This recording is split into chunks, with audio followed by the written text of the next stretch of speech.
It is May 24th, 1941.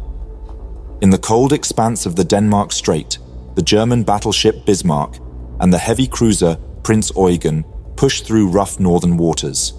For days, they've been heading southwest after slipping past British patrols off Norway. Their objective is clear: break into the Atlantic and disrupt Allied shipping. But the British are in pursuit. Reports of the German breakout set the Royal Navy in motion. A force has been dispatched to intercept, 2 capital ships closing in from the south. Every man aboard Bismarck knows contact is imminent. Lookouts stand alert in the cold wind. Inside the command center, officers speak in clipped tones, reviewing bearings, speed, formation. Just before dawn, radar picks up a faint return. Soon after, lookouts confirm it. 2 warships on the horizon, silhouetted against the dim northern sky. Orders are issued, guns are manned. The distance between both forces shrinks steadily as the ships converge in the icy strait between Greenland and Iceland.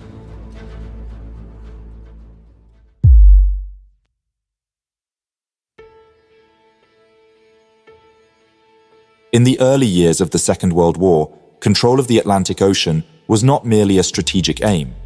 It was a matter of national survival. For Britain, an island nation, the sea was its lifeline. Convoys crossing the Atlantic brought vital supplies, weapons, fuel, and food.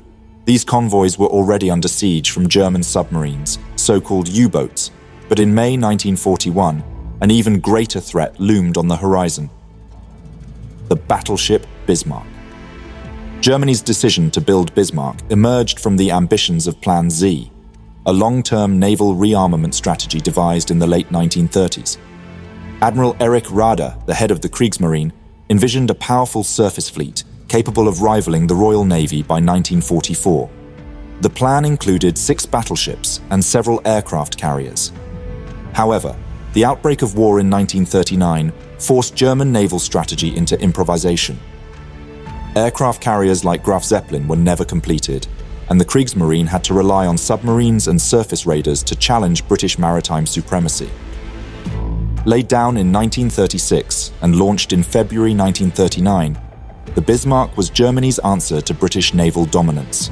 She was massive, over 250 meters long, and displacing more than 50,000 tons fully loaded. Her primary armament consisted of 8 38-centimeter, 15-inch guns in 4 turrets, and she was heavily armored. Though often compared to British battleships, Bismarck was unique in her blend of armor, firepower, and speed. Her top speed of over 30 knots allowed her to outrun many threats, and her armor belt was thick enough to withstand most naval shells. The German Naval Command had long aimed at isolating Britain by severing its maritime supply routes.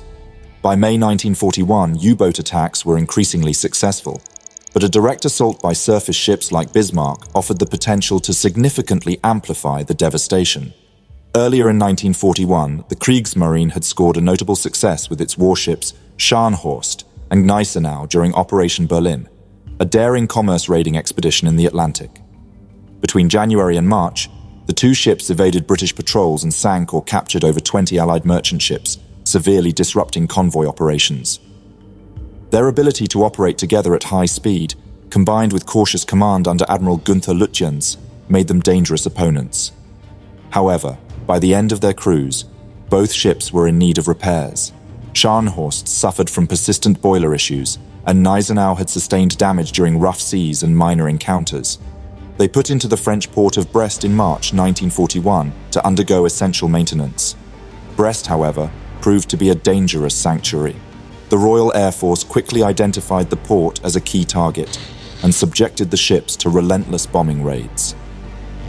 On the 6th of April, Gneisenau was struck by a 500-kilogram bomb that penetrated her forward turret and caused extensive internal damage, knocking her out of action for months. Scharnhorst, meanwhile, remained in dry dock with ongoing engine work, unable to sail. Despite these setbacks, the German Naval Command still viewed both ships as integral components of a future Atlantic strike force. In May 1941, the worsening strategic situation in the Atlantic compelled Hitler and the German Naval High Command to authorize Operation Rheinübung, Bismarck's first and only operational sortie. The mission, led by Admiral Gunther Lutyens, aimed to break into the Atlantic with the heavy cruiser Prince Eugen and target Allied shipping lanes, threatening Britain's vital supply lines. But the plan was controversial from the outset.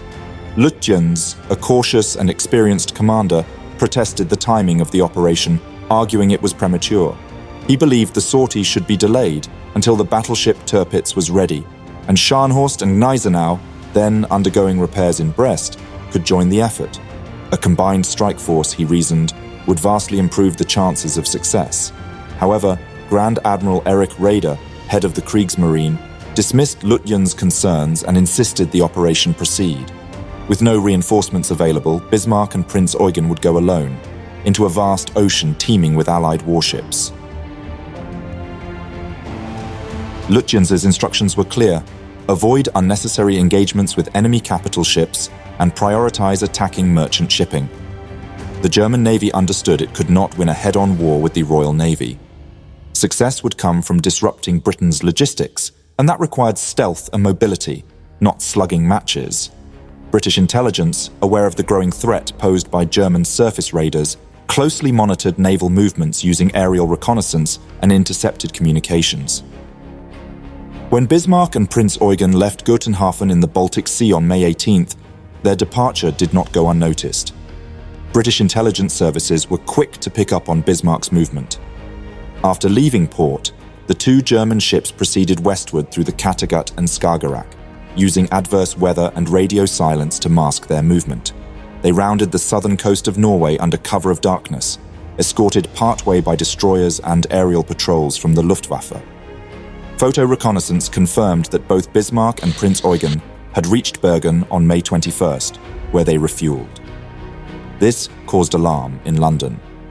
However, by the time British bombers launched a raid that evening, the German vessels had already departed.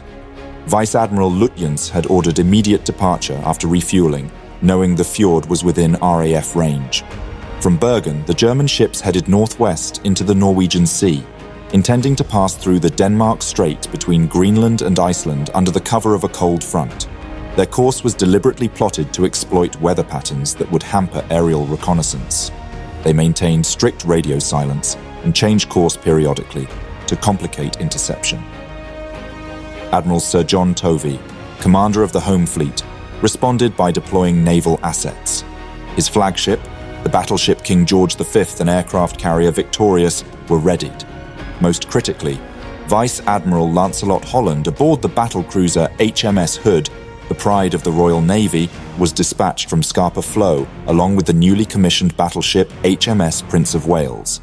The British force assembled for the interception was powerful, but not without flaws. HMS Hood, launched in 1918, was still revered for her beauty and firepower. Known affectionately as the Mighty Hood, she was armed with 8 massive 15-inch guns and could reach speeds exceeding 30 knots. Yet she was a relic of the World War I era, lightly armored above her deck to preserve speed. Her primary weakness lay in her susceptibility to plunging fire, shells that descended from high trajectories. Prince of Wales, on the other hand, was one of the Royal Navy's newest battleships. She mounted 10 14-inch guns and was equipped with cutting-edge radar, but she was also still working up and had suffered from numerous mechanical issues. Her crew was inexperienced, and many of her secondary systems had yet to be fully calibrated. Holland's orders were to intercept Bismarck and prevent her from escaping into the open Atlantic. However, this would be no easy task. The vastness of the North Atlantic, the prevalence of fog and poor weather, and the uncertainties of enemy movement meant that the Royal Navy had to rely heavily on intuition and radar tracking. On May 22nd, Hood and Prince of Wales departed from Scapa Flow, the primary base of Britain's Home Fleet, sailing northwest towards the Denmark Strait, the most likely exit point from the Norwegian Sea into the Atlantic.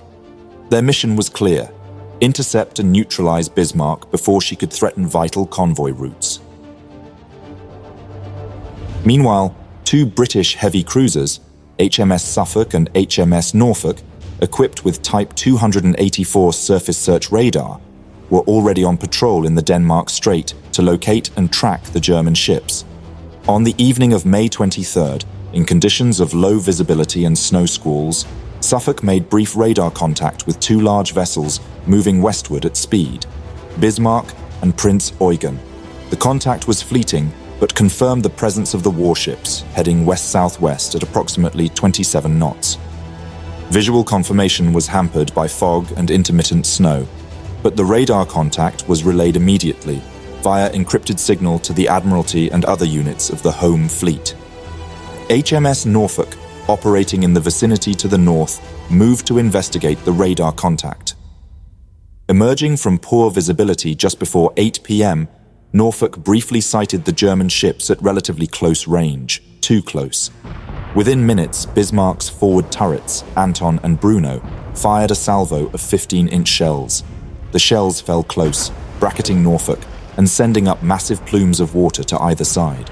Captain A.J.L. Phillips promptly ordered evasive maneuvers, laying smoke and turning away to the northwest under cover of worsening weather.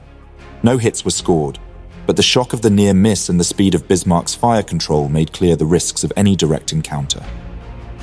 Suffolk and Norfolk began shadowing the German force from a safe distance to relay Bismarck's position to the Admiralty and other pursuing Royal Navy units. It was during this cat-and-mouse sequence that Admiral Lutyens realized his breakout had been compromised. The unexpected presence of the British cruisers, especially given the remote and poorly charted location, made it clear that the Royal Navy was actively monitoring the area and had likely detected his force. Worse still, British radio silence suggested a coordinated effort was underway to bring heavier ships to bear. Lutyens now faced a difficult choice: attempt to elude the shadows and continue into the Atlantic to complete his commerce raiding mission, or abort and return to safety. He decided to continue and hoped to break contact under cover of the low-pressure front moving across the strait, relying on speed and poor visibility to shake the cruisers before dawn. Though Bismarck was equipped with a radar set, it was limited in reliability and range under sea clutter, and was not in continuous use overnight. Instead, optical lookouts were posted and supplemented by rangefinder crews in the foretop and fire control stations. Prince Eugen, however, carried a more advanced radar system and maintained active sweeps ahead of the formation.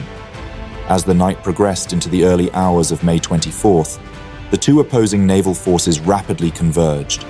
Crews aboard Hood and Prince of Wales were kept at battle stations, their crews on high alert. Meanwhile, aboard Bismarck, Captain Ernst Lindemann and Admiral Lutyens prepared their crew meticulously. Shells were loaded, radar systems calibrated, and battle plans refined. By dawn on May 24th, weather conditions in the Denmark Strait improved significantly. Seas were calm, visibility was clear, and the temperature remained cold but tolerable. At approximately 5 o'clock, Prince Eugen's radar detected a faint surface contact approaching from the southeast, low on the horizon and closing. The contact report was passed up the chain of command aboard both German ships. The range was narrowing rapidly, and watch crews intensified visual scanning through binoculars and stereoscopic rangefinders. In the early hours, the two British warships, HMS Hood and HMS Prince of Wales, steamed through the Denmark Strait with the intention of intercepting the Germans. The opposing forces found themselves on a collision course in the icy waters between Greenland and Iceland. At 5:35, contact was made. Lookouts aboard Hood identified the German ships, approximately on a southwest bearing. The enemy was sailing in line ahead, with Prince Eugen leading and Bismarck following at a distance of about 1,000 yards. The British ships were approaching from the southeast and altered course slightly to close the range more directly. The British formation, led by Hood, was constrained in its gunnery options due to the angle of approach. Only the forward turrets could be brought to bear initially, a known limitation in a head-on engagement. Meanwhile, the German vessels, sailing nearly parallel to the British course but with a better aspect, had the advantage of presenting their full broadsides. At 5:52, Hood opened fire. Her forward 15-inch guns, controlled via her foretop director, fired a ranging salvo toward Prince Eugen, which had been misidentified as Bismarck due to her leading position. Prince of Wales followed suit within seconds, firing her forward 14-inch guns. The German ships responded quickly. Prince Eugen was the first to fire, her 8-inch guns targeting Hood based on visual recognition. Bismarck joined moments later, focusing her main battery of 15-inch guns on the same target. Their fire control systems, aided by radar, rapidly refined the range. The first salvos from both sides fell short or landed wide, with waterspouts marking their impact. By 5:56, Prince Eugen had registered the first hit of the engagement. An 8-inch shell struck Hood near the base of the mainmast, igniting a fire in the vicinity of the boat deck and aircraft hangar. The damage was minor and quickly brought under control, but it indicated that the German gunners had found the range. Prince of Wales shifted her target to Bismarck as the range closed to under 20,000 yards. Her gunnery was hampered by teething problems. The ship was still completing trials, and her main battery turret suffered mechanical faults. Several guns failed to load or elevate correctly, and some shells failed to detonate on impact. Nonetheless, at 5:57, Prince of Wales landed a hit. One of her 14-inch shells struck Bismarck on the starboard bow, just above the waterline. The shell caused minor structural damage but ruptured a fuel tank and led to flooding in forward compartments. At 5:59, Hood began a turn to port. The maneuver, intended to bring her aft turrets, X and Y, into action, required exposing more of her broadside to the enemy. This also coincided with closing the range to approximately 16,500 yards, placing the British ship within what naval gunnery crews termed the plunging fire envelope. At that distance, heavy shells descending at steep angles had an increased chance of penetrating deck armor rather than belt armor, a significant concern for Hood, whose horizontal protection, particularly over her aft magazines, was notably thin by 1941 standards. Inside Hood's gunnery control positions, officers monitored range data fed from optical rangefinders and calculated new firing solutions. However, the earlier misidentification of Prince Eugen as Bismarck had cost precious time. Only by this point was the fire being adjusted toward the true threat, the Bismarck. Fire discipline aboard Hood remained good, but the rate of fire was slowing. Smoke and spray from earlier salvos were interfering with optical systems, and the heavy sea conditions complicated range estimation. On Bismarck, salvos were being coordinated with increasing precision. Her fire control center, aided by stereoscopic rangefinders and radar, had begun to anticipate Hood's movements.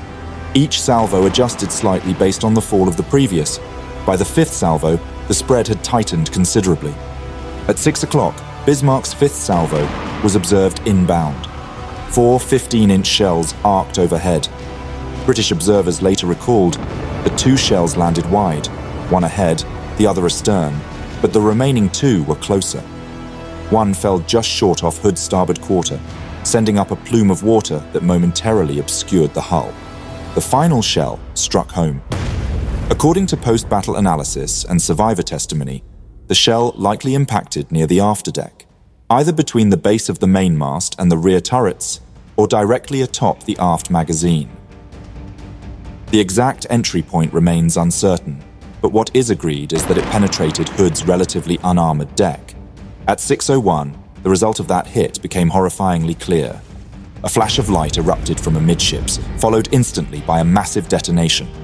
A pillar of flame, estimated at over 600 feet high, engulfed the center of the vessel. Eyewitnesses aboard Prince of Wales and the distant cruisers Suffolk and Norfolk saw the entire central superstructure of Hood enveloped in fire and smoke. Shards of armor plating, turret debris, and even sections of mast were blown clear of the ship and fell into the surrounding sea. Within seconds, Hood began to break apart. Her bow section reared briefly into the air, rising at a sharp angle as the stern was consumed by fire. The ship fractured amidships, the hull torn by the pressure of the blast. Observers noted the stern slipping below first, followed by the rest of the vessel disappearing beneath the surface. There was no time for lifeboats, no time for coordinated evacuation. The ship's internal communications had been severed in the explosion, and most of the crew never made it to the deck. With Hood gone, Prince of Wales was left to face both German ships alone. Captain John Leach decided to continue the engagement for as long as tactically feasible. At 6:02, Prince of Wales fired another salvo. One shell struck Bismarck's upper deck near the boat deck area. The hit caused superficial damage and may have started a small fire but did not affect the ship's combat systems. By this point, Prince of Wales was receiving concentrated fire from both Bismarck and Prince Eugen. With range now accurately gauged, multiple shells struck the British battleship in rapid succession. At 6:03, Prince of Wales suffered a hit to the compass platform. The explosion killed or wounded many of the personnel on the bridge, including staff officers and rangefinders. Captain Leach and his gunnery officer, though shaken and injured by debris, remained in control. Prince of Wales continued to engage despite damage. At 6:04, a third 14-inch shell from the British ship struck Bismarck on the starboard side, just above the main armoured belt. The impact created a dent and some internal shock damage, but failed to penetrate the armour. Still, the accumulative effects of these hits were beginning to tell. Bismarck was now leaking oil, and her forward speed was slightly reduced. Prince of Wales was, however, in growing difficulty. The mechanical problems with her main turrets became worse under the stress of battle. The rate of fire decreased as turrets jammed and crew worked to correct faults manually. Several salvos fell short or were misaligned. At 6:06, another shell from Bismarck struck Prince of Wales, hitting the upper deck near the base of the mainmast. It caused splinter damage and wounded several crew members in exposed positions. The ship's anti-aircraft guns and secondary batteries remained operational, but were of no use in this engagement. Captain Leach now faced a critical decision. His ship had fired approximately 18 salvos, scored 3 hits, and sustained 7. Although still afloat and maneuvering, her fighting efficiency was falling rapidly.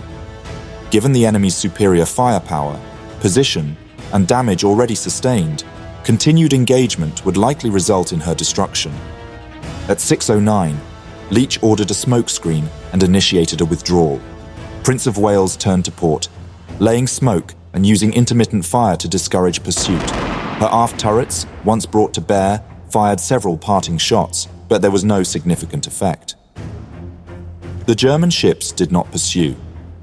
Bismarck had suffered minor but concerning damage, particularly to her bow and fuel systems. Admiral Lutyens, adhering to his orders to avoid unnecessary risk, chose not to press the advantage. Instead, he set course for a French port where repairs could be conducted. As for Hood's sinking, only 3 men were rescued from the water. They had been stationed at or near the bridge and were blown clear of the wreckage. For the remaining 1,415 men aboard, including Vice Admiral Lancelot Holland, there was no escape. The battle lasted less than 10 minutes. Hood was destroyed, Prince of Wales was damaged and in retreat, and the German ships remained afloat and operational.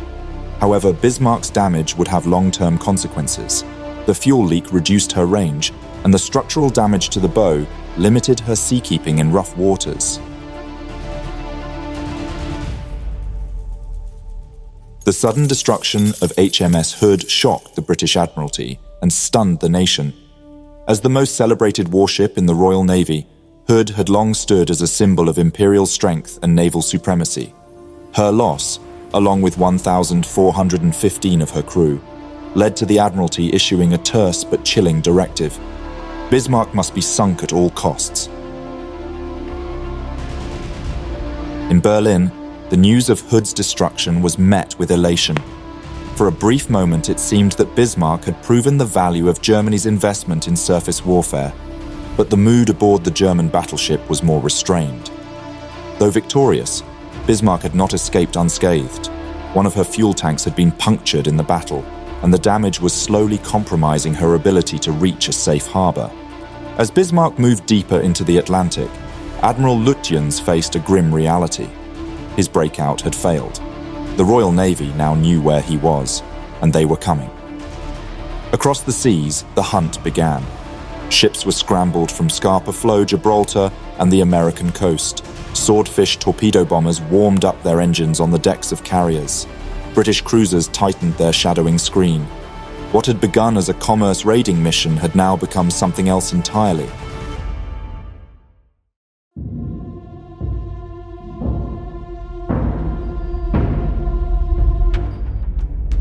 It's just past dawn in the storm-racked North Atlantic. Aboard HMS King George V, Admiral John Tovey braces himself against the shuddering of the deck as another wave crashes over the bow. The wind howls from the northwest, carrying sheets of rain and the biting chill of late May. The seas are angry, but not as angry as the Royal Navy. Somewhere ahead, in the mist and grey light, the pride of Hitler's Kriegsmarine is limping. Bismarck, although damaged, is still afloat and still dangerous. At 7:08, Tovey gives the order. The battleship Rodney is to adjust bearing, tracking Bismarck's last known heading. Every ship in the task force knows what's at stake. By 8:20, the heavy cruiser Norfolk has visual contact. Confirmation.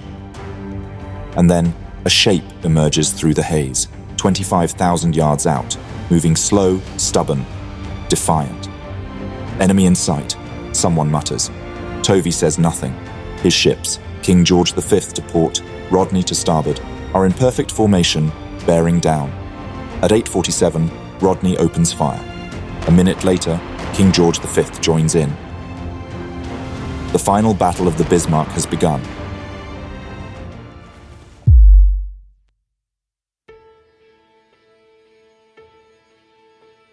In the early morning hours of May 24th, the German battleship Bismarck sank HMS Hood, the Royal Navy's largest and most prestigious warship. Of the Hood's crew of 1,418, only 3 survived. Within hours, the Admiralty's objective was clear. Bismarck was to be found and destroyed. The Admiralty issued a direct and unambiguous order: sink the Bismarck. Every available British warship within reach was mobilized in pursuit, triggering one of the largest naval hunts in history. From Scapa Flow, Admiral Tovey's home fleet, including HMS King George V and the aircraft carrier Victorious, departed to intercept. From Gibraltar, Force H under Admiral James Somerville, including the carrier Ark Royal and battlecruiser Renown, began moving north. The heavy cruiser Norfolk and the shadowing Suffolk, both already trailing Bismarck, continued to report her movements.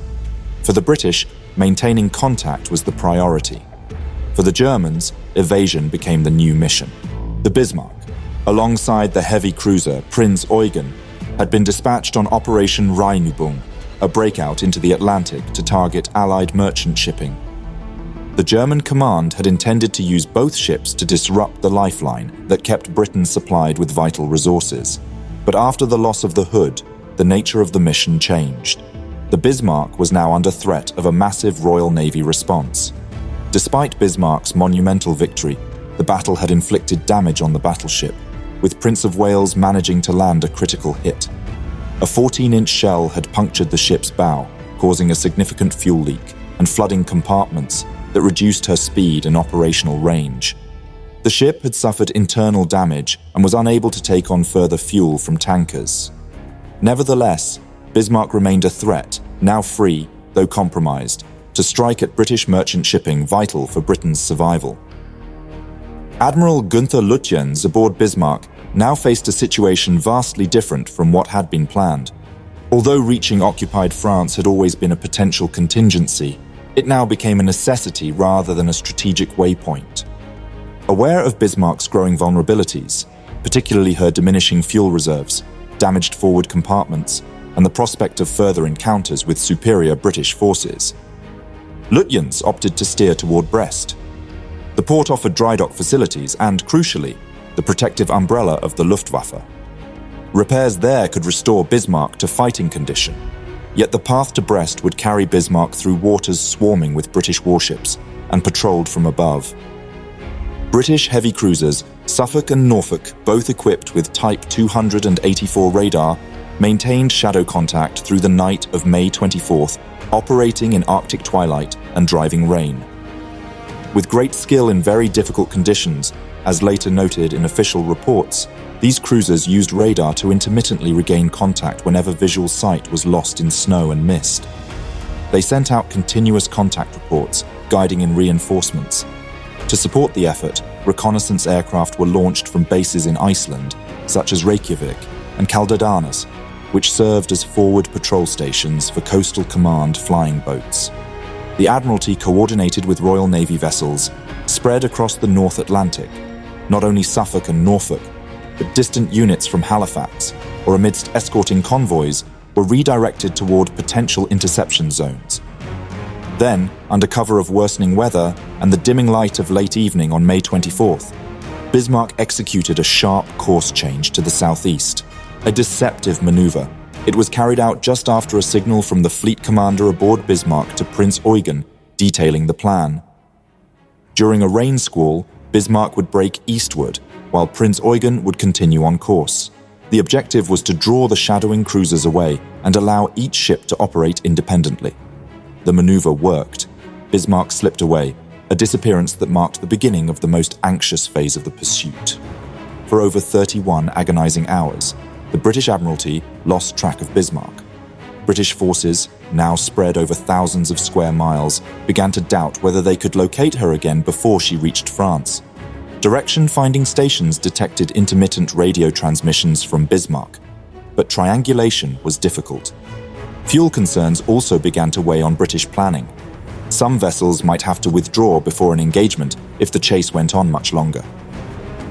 Sources recount how Churchill himself paced restlessly, haunted by the consequences should Bismarck reach safety. Then, at 10:30 on the morning of May 26th, a breakthrough. A Catalina patrol aircraft from Coastal Command spotted Bismarck roughly 700 nautical miles west of Brest, on a course toward the French coast. The sighting was relayed quickly, and nearby British naval forces began converging. With time running short, the Royal Navy moved swiftly. Force H was already steaming north in heavy seas after a previous failed strike. At the heart of this force was Ark Royal, carrying Swordfish biplane torpedo bombers, an outdated aircraft by 1941 standards, yet Britain's best hope against the might of Bismarck.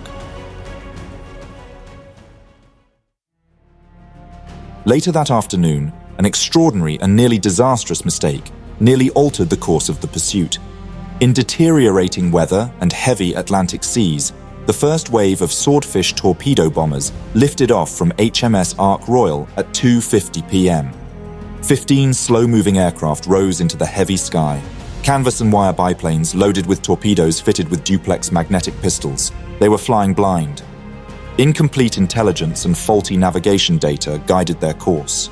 The Swordfish crews relied heavily on their new air-to-surface vessel radar, scanning for signs of the enemy. About 20 miles from Bismarck's reported position, they detected a surface contact. Believing it to be their target, the Swordfish descended through dense cloud to attack. Through the mist, they sighted a cruiser. It was not Bismarck. It was HMS Sheffield, a British ship that had been ordered to shadow Bismarck's movements. The confusion arose from a fatal communications failure. Ark Royal had never received or properly decoded the message confirming Sheffield's new position.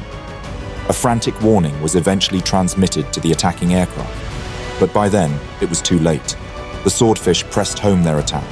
11 torpedoes were launched. 2 exploded on contact with the water almost immediately. 3 others detonated harmlessly astern of Sheffield. Remarkably, the cruiser escaped unharmed. Sheffield's captain, Captain Charles Larkham, quickly recognized the aircraft as friendly once he saw their silhouettes at closer range. Rather than returning fire, he ordered full speed ahead and sharp, evasive maneuvers. The torpedoes churned past harmlessly in the heavy sea. It was a narrow escape.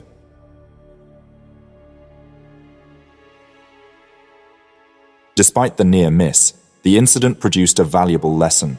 Ark Royal's crew swiftly replaced the unreliable magnetic pistols with contact pistols and adjusted the torpedoes for shallower running. At 1910, a second wave of 15 Swordfish was launched in carefully coordinated subflights. Conditions were brutal. A force 6 wind whipped across the deck, clouds were thick at 2,000 feet, and sea spray lashed the aircraft as they lifted off. The Sheffield, now back on station and shadowing Bismarck from 10 miles astern, used visual signals and direction finding to guide the incoming squadrons toward the target. At 20:47, after struggling to maintain formation in a dense bank of Atlantic cloud, one subflight of Swordfish emerged into a brief clearing. Through gaps in the mist, they caught sight of their target, Bismarck, roughly 4 miles to the southeast. The battleship loomed large on the horizon, her grey hull cutting through the storm-tossed seas. Immediately, Bismarck opened fire. Her secondary batteries, controlled locally from damaged fire control posts, erupted in bursts of tracer fire that streaked into the clouds. 8-inch and 105mm shells peppered the sky, trying to break up the incoming attack. Despite the fierce anti-aircraft barrage, the Swordfish pressed in. Flying low and slow, barely above the wave tops, the pilots held their course. The roaring wind and wall of defensive fire forced them to weave erratically as they closed the distance. One of the Swordfish released a torpedo aimed at Bismarck's broad port side. The weapon struck amidships, tearing into the thick armoured belt but causing only minor structural damage. Moments later, another Swordfish approached from the starboard quarter. This second torpedo struck aft, near the stern, in the area of the rudder assemblies. The explosion was devastating. The blast jammed Bismarck's twin rudders hard to port and wrecked the adjacent steering gear. For a few moments, there was confusion aboard Bismarck. Damage reports flooded the conning tower. Compartment after compartment near the stern was reported flooded or out of action. Inside the battered warship, emergency damage control teams sprang into action. Divers were sent into the flooded steering compartments in a desperate effort to restore manual control. They struggled in near darkness and rising water. One of the two rudders was eventually forced back to the center line, but the other remained locked over at an angle of 12 degrees. With both rudders jammed against each other, Bismarck could not steer. Captain Ernst Lindemann ordered engineers to attempt steering by differential propeller thrust. By increasing power to one shaft and decreasing it to the other, they briefly managed to counteract the rudder angle. For a short time, Bismarck regained partial control, clawing her way to 24 knots on a zigzagging course. But the method was slow, imprecise, and vulnerable to the heavy seas. As the Atlantic swells battered the wounded ship, control was lost again. Below deck, engineers and stokers worked relentlessly, but it became clear that nothing could be done. The steering machinery was too badly damaged. Bismarck could neither hold a straight course nor make meaningful evasive maneuvers. From the bridge, Admiral Günther Lütjens and Captain Lindemann received the final reports from engineering. Escape was no longer possible. Despite all efforts, Bismarck was now locked into an endless wide circle, helplessly turning under the grey Atlantic skies. Above the stormy seas, the Swordfish survivors climbed back into the clouds and turned for home.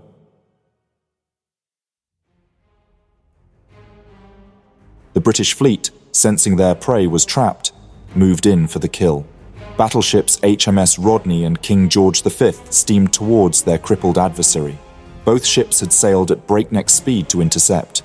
Rodney detached from convoy duty with a troopship east of Newfoundland, and King George V, Admiral Tovey's flagship, racing southward from the home fleet anchorage at Scapa Flow.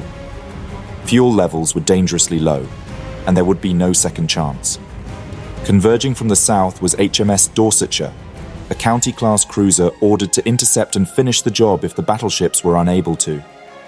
HMS Norfolk and HMS Sheffield also moved into position, maintaining radar and visual contact.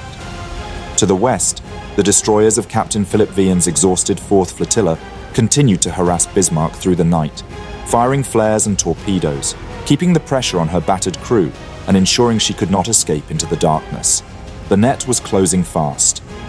Bismarck's signal at 8:15 p.m. to Group West was terse. Ship no longer maneuverable.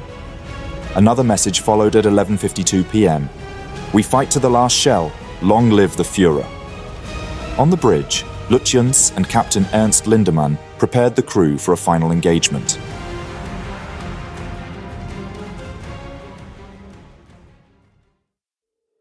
As the sun rose on the morning of May 27th, the Bismarck found herself surrounded.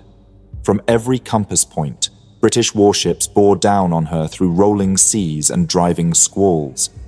A northwesterly gale tore across the sea, scattering rain squalls, low clouds, and mist on the horizon. Bismarck's situation was desperate, but not yet hopeless. Her guns still worked, her hull still floated, and as long as she floated, she could fight. At 7:08, Admiral Tovey aboard HMS King George V ordered Rodney to adjusting bearings to conform with Bismarck's last known heading.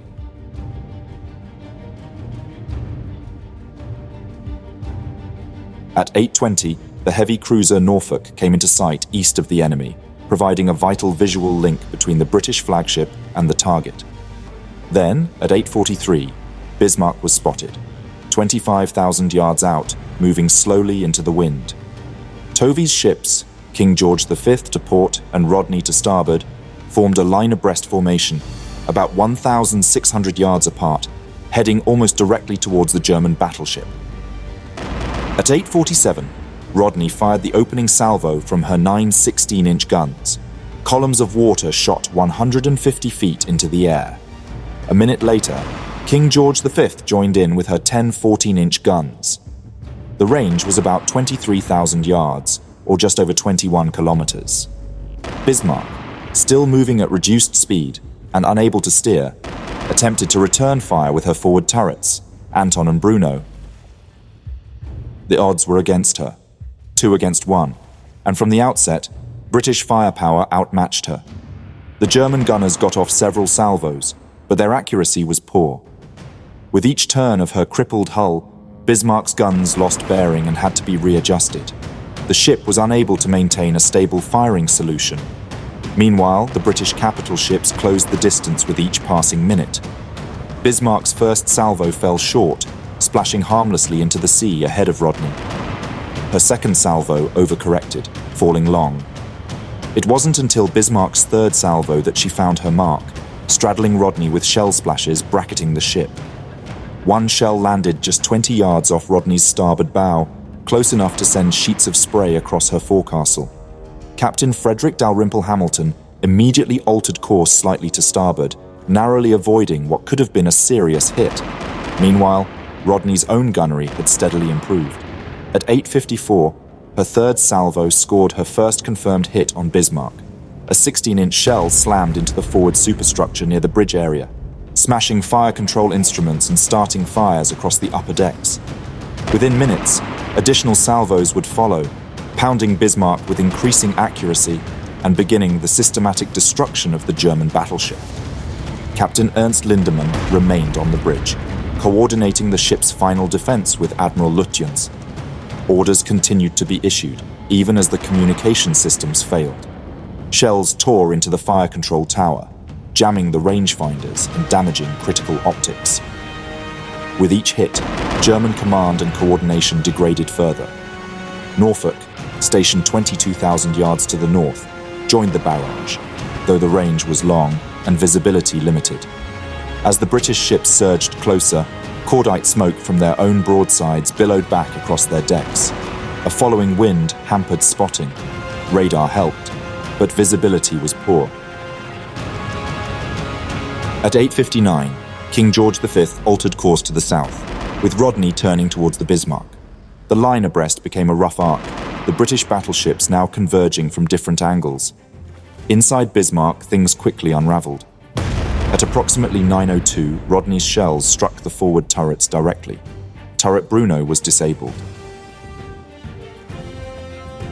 2 minutes later, Dorsetshire, arriving from the south, joined the engagement at 20,000 yards. But visual tracking was nearly impossible, and she had to check fire. At 9:05, King George V's secondary battery opened fire, but the smoke interference worsened. She was ordered to cease using her secondaries just minutes later.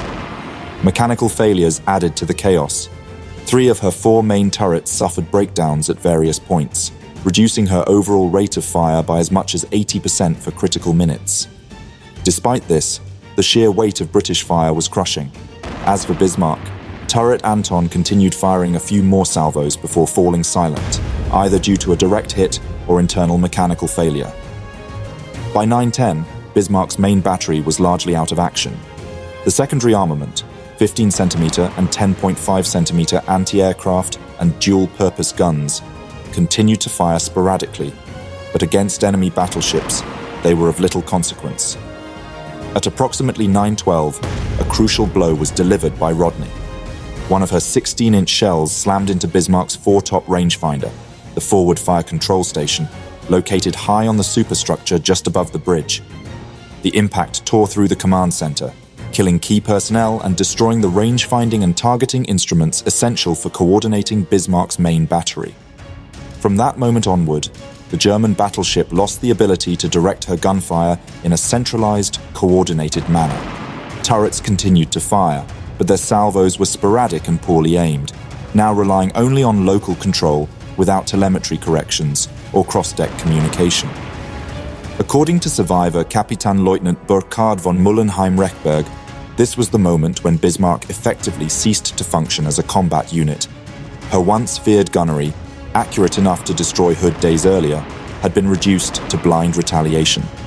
At 9:16, both British battleships turned to the north, broadside on, unleashing a punishing storm of fire. Rodney closed to 8,600 yards. King George V, suffering temporary radar failures, held at 12,000. Meanwhile, Norfolk and Dorsetshire took up flanking positions and began firing from medium range. Although their 8-inch guns were lighter, they added to the constant pressure, targeting the battered upper works of the ship. Dorsetshire focused on the aft sections, including the hangars and secondary armament. Observers reported entire portions of the superstructure being blown away. Shell after shell crashed into Bismarck. Her superstructure collapsed. A fire raged amidships. Her mainmast fell. Bismarck's bridge was no longer recognizable. Survivors later described a scene of chaos, fires raging unchecked, bulkheads twisted, and men killed or wounded at their posts. Captain Lindemann reportedly gave the order to abandon ship sometime around 9:20, though there is debate as to whether it was ever received or relayed. By 9:25, Bismarck had ceased all offensive fire. Smoke billowed from multiple deck levels. Her radar and radio masts were destroyed. She was still afloat, but reduced to a drifting, burning hulk. The British battleships continued firing. Shells penetrated deeper into the hull, setting off explosions in the engineering spaces. Boilers were knocked offline. Some compartments began to flood. Crew members below decks attempted damage control but were overwhelmed. Fires and smoke cut off passageways. Power systems failed. The ship's internal layout, a strength in normal operations, now trapped many sailors inside. The secondary armament of both British ships joined in, sweeping Bismarck's decks. At 9:25, Tovey ordered King George V to alter course outwards and reduce speed to avoid overtaking the drifting target. Despite being out of action, Bismarck refused to sink. Her hull, compartmentalized and heavily armored, withstood the pounding. Rodney reportedly closed to within 3,000 yards, point-blank range for battleship guns, and fired directly into the ship's sides. At this distance, the kinetic force of the shells alone was catastrophic, even without full detonations. As British ammunition stocks began to run low, Admiral Tovey grew concerned. Rodney had already expended much of her heavy shells. King George V was similarly short on ordnance and low on fuel. At 10:15, with Bismarck now a flaming, broken hulk, her turrets silenced, her hull heaving in the swell, Tovey ordered the battleships to disengage. Fuel reserves were dangerously low. Rodney, in particular, was near her limit and had to begin the return voyage to base. The cruisers would finish the task. At 10:20, HMS Dorsetshire, closing in from the south, launched 2 torpedoes. Norfolk, closing from the north, fired 4 torpedoes. 2 were reported as possible hits. Damage reports indicated massive internal flooding and a severe list to port. Moments later, HMS Maori, one of the shadowing destroyers, launched another torpedo into the already stricken ship. Inside Bismarck, the order was finally given to scuttle. Chief Engineer Gerhard Junak, one of the few senior officers to survive, later recounted initiating the procedures, opening seacocks, setting scuttling charges. Explosions rocked the aft sections. Water flooded in rapidly. Dorsetshire then circled around Bismarck's bow and fired a final torpedo into her port side from just 2,600 yards away. That final torpedo did what the guns had not. It finished the ship. Bismarck heeled to port, then began to settle stern first. At 10:40, she rolled over, keel up, and disappeared beneath the waves. As Bismarck sank, British ships scrambled to recover survivors. Dorsetshire and Maori picked up 110 men, including 4 officers, before a potential U-boat contact forced them to break off rescue efforts. Another 100 or so were later recovered by the German weather ship Sachsenwald.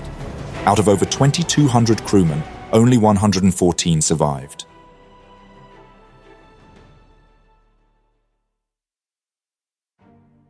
Within hours of Bismarck's sinking, Prime Minister Winston Churchill delivered the news to the House of Commons. For Britain, it was a vital victory, strategic, symbolic, and deeply personal after the loss of HMS Hood. But there was little celebration among the fleet. The battle had exposed the cost and complexity of modern naval warfare. It had taken over 50 warships, a dozen squadrons of aircraft, and an immense network of coordination to bring down a single battleship. British ships burned precious fuel and ammunition, often operating on the very edge of their endurance.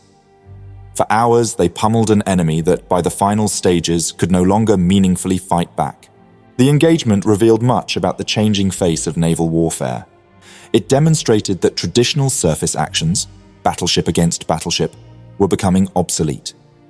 Victory increasingly depended on air power, radar, signals intelligence, and multi-service coordination across vast distances. Meanwhile, across the Channel, the mood in Berlin shifted rapidly. Adolf Hitler, who had been buoyed by the destruction of Hood, was appalled by the loss of Bismarck. The near-total destruction of her crew struck a devastating blow to the prestige of the Kriegsmarine. In the aftermath, Hitler issued new orders.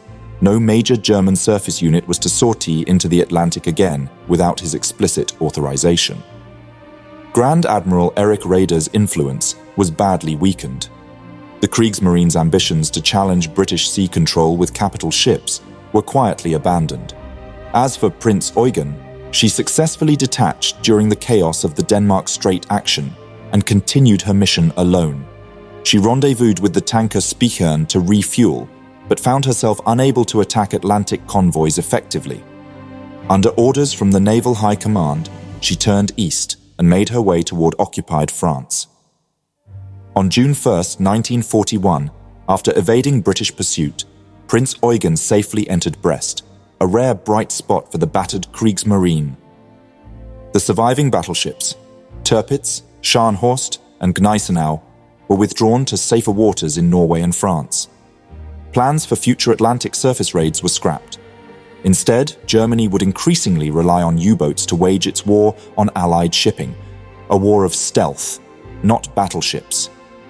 Yet even this success would be short-lived. Brest would soon become a target of relentless British air raids, and the surviving German ships would live under constant threat. The Atlantic would remain a battleground, but it would be fought increasingly beneath the waves. I created documentaries about the story and fate of Germany's other major battleship Tirpitz and the fate of Scharnhorst. Consider checking those out if you enjoyed this video. Thank you for watching this video. Please leave a like. It really helps out the channel. If there is a topic, battle, or person you would like to know more about, let me know your thoughts in a comment. I would also like to thank all my patrons and channel members for their generous support. If you enjoy House of History and you want to support my work, consider joining me on Patreon. For just $1 per month, you will gain early access to all my videos without any in-video advertisements. Don't forget to subscribe. See you next time.